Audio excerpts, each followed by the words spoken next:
feel like if Sony brought out a cinema lens kit and actually had it fully manual focus, this would be absolutely it, because this is identical to the performance that you get actually G Master lenses. This is the Vision Prime 1 set by Sirui. It's a T1.4, it's for full frame cameras.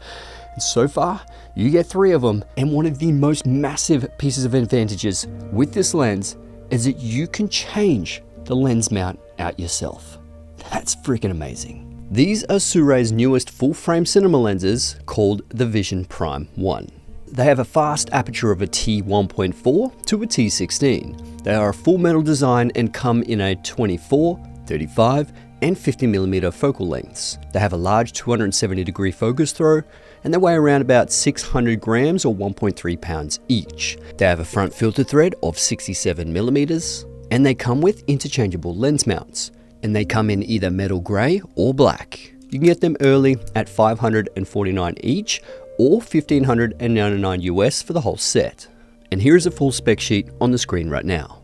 And look how easy it is to actually undo this lens mount. All you need is to undo these 4 screws right here. Now, one major thing that this lens company provides over other lens companies is that no other company actually does this. This is probably the first one I've seen that actually comes with the lens mounts. And this makes the lenses so much more versatile because you can put them on your Z camera, you can put them on your L mount camera, and obviously your RF camera as well. So you unscrew that, you literally lift this off exactly like that. And I'm going to be putting it on my Panasonic S5 IIX. So I'll use this, and you can see here there are 3 different sections here that are the same size, and this one is slightly larger. All you need to do is just line that up directly onto the lens itself, place it in, and then put those screws back in. This whole kit comes with the lens kit as well, which is really fantastic. So very simple. Obviously, you're going to be doing this in a nice clean environment as well because you don't want the dust to get on there, but just obviously be careful because you don't want to scratch the element of the lens as well. So take your time with this. You don't actually have to go too fast, but this just allows you so much flexibility in changing systems. So once we're done with that, all I need to do is line the 2 red dots up, put it directly on my Panasonic camera. So it's pretty much native mount now, which is so much easier to utilize than carrying around a thick PL adapter. Now that I've got the Nikon Z mount, I can put this directly on the Nikon Z8. Straight on there, exactly where you would mount a native Nikon lens, straight on to the Z8. How cool is that? That sort of gets rid of that whole big thick PL mount adapter and just adapts directly onto your camera. Now, whether that's a pro or con, that's purely up to you and whatever kind of camera system you have, because I know there's a lot of people out there that don't like using PL mounts and they prefer native mount lenses. But let me know in the comments below whether you like PL mount or you actually like to be able to change out your lens mount and natively adapt it to the camera. So I used this on a couple of different fitness shoots and a test shoot, and then I was like, well, I've got a short film coming up. What do I do? Do I use this? Do I use anamorphic lenses? I know these are really clean, and I love filming with G Master lenses, but I prefer to have full manual control myself. G Master lenses are great, but manual controlling it just doesn't really hit the spot. I absolutely love this because of the resistance of manual focus pulling. So I decided to actually use the Vision Prime 1 set. Now, using this on the short film, I really felt like these lenses are just easy to focus with and just clinically sharp in the center. And one of the main parts about this short film is that I wanted that center point to be really sharp and just focus on the emotion of the actor. And these lenses definitely hit the spot.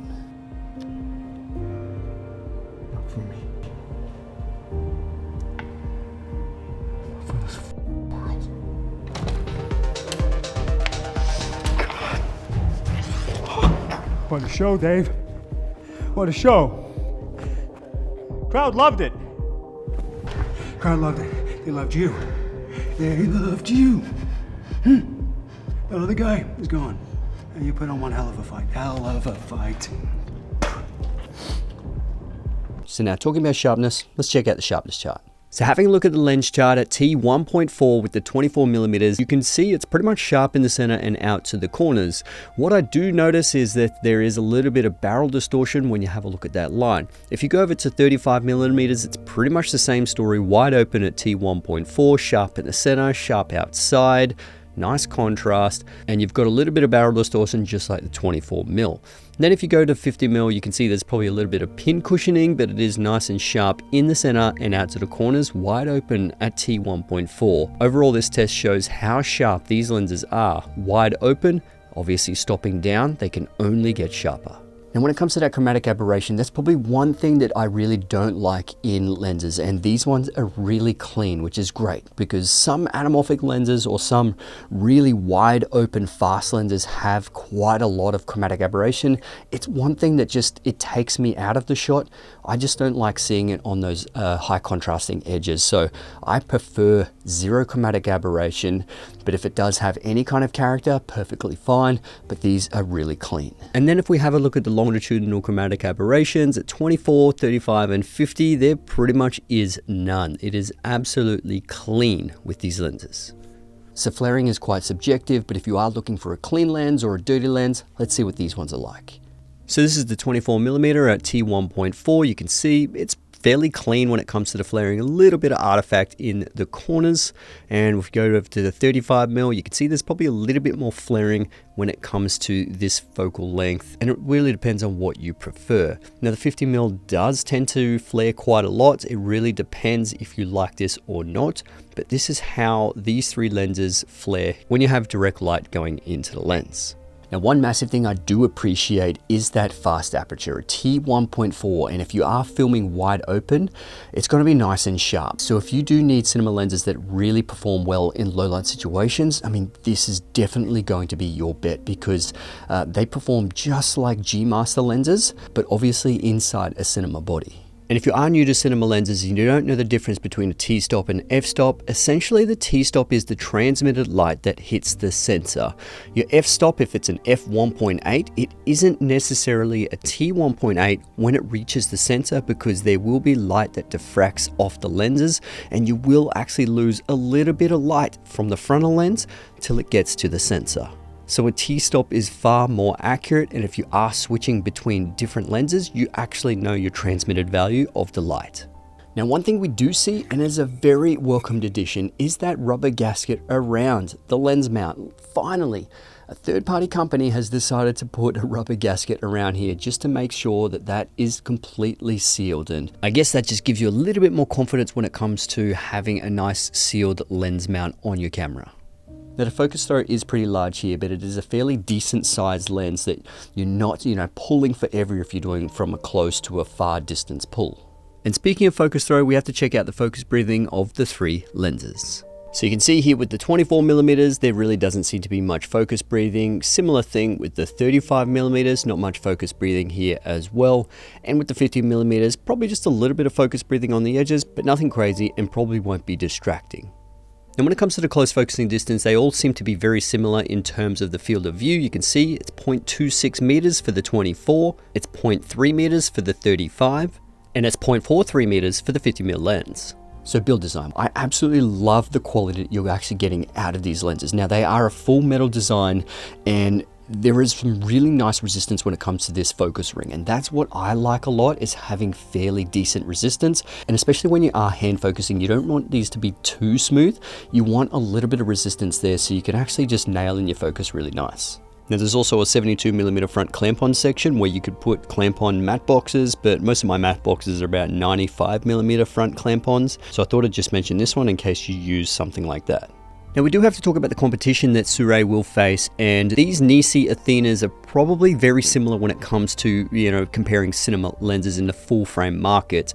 But the Nisi Athenas are PL mounts, so you do have to have a PL adapter, and then once you put on the PL adapter, they are slightly bigger. The build quality is very similar between the two, but the Sirui lens obviously is a T1.4 as well, as the Nisi is a T1.9, and it depends obviously on the focal length with the Nisi Athenas. I think they vary in the aperture. But it does feel like the Nisi Athenas are a little bit heavier, maybe more solid than the Sirui VP1s. And the focus ring is probably a little bit firmer on the Nisi than it is with the Sirui, but it's much of a muchness. And the biggest differences between these two is the price. The Sirui is about half the price of the Nisi Athenas, which is a very big deal. So who did Sirui design these for? Now, because they are clinically clean, they are very well built, I could actually see these in narrative work, the way you want nice clean video lenses. You could even go for corporate interviews and corporate videography.